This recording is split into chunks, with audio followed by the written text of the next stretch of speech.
Hello, dear listeners. Today we are going to take a look at the third adhigaram of thirukural, and it portrays the greatness of renunciants. This adhigaram is titled as Neethar Perumai.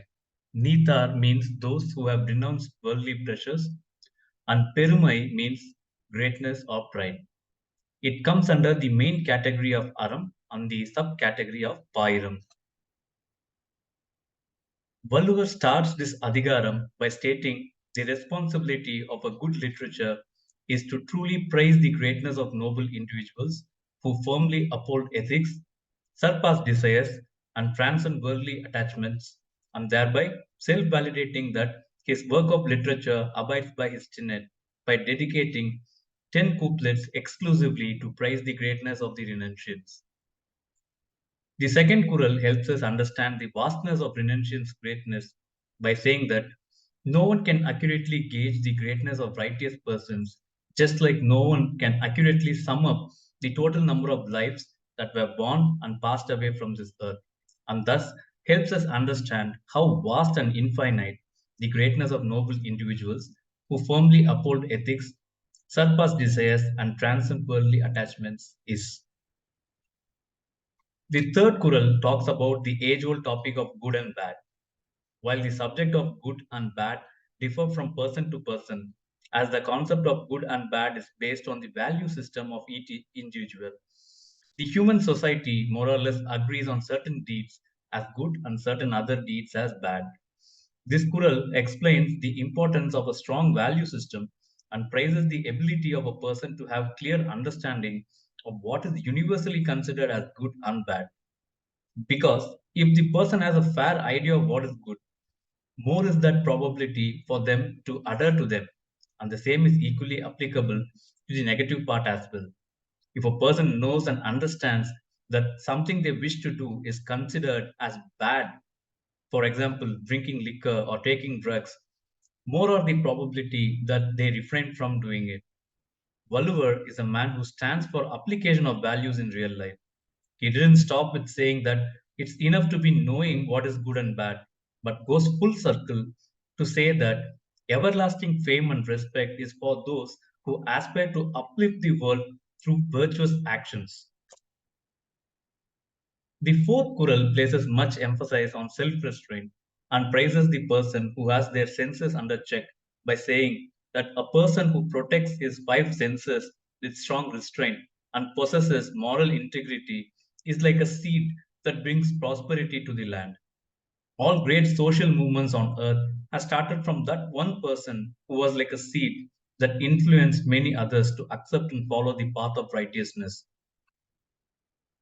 Moving on to the fifth Kural, we here explore the importance of self discipline in one's life and how even someone in the height of fame and riches can get reduced to dust if they do not have self discipline and self control over their senses.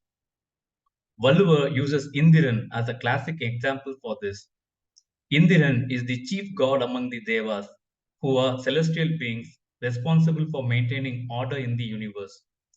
He presides over the heavens and is considered the lord of rain, thunder, and storms. His responsibility is to ensure the proper functioning of the cosmos. He wields one of the most powerful weapons known to the gods, Vajrayutham, which symbolizes his power and authority. He also rides a magnificent white elephant named Airavatam, which emerged during the churning of the ocean from which the Amritam or the elixir of life came out and became his loyal mount. Despite having so much power and prominence, Indiran was far from being a wise person. He is often portrayed with flaws, particularly pride and arrogance.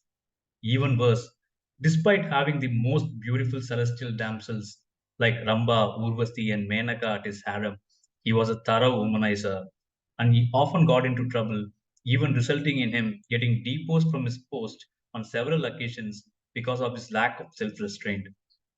Bulwer uses Indiran as an example to show that the common folk, that even if someone like Indiran can get toppled from a seat of power and prominence due to lack of self restraint, the commoners have no means to go scot free from their bad deeds and have to pay a high price for their lack of self restraint.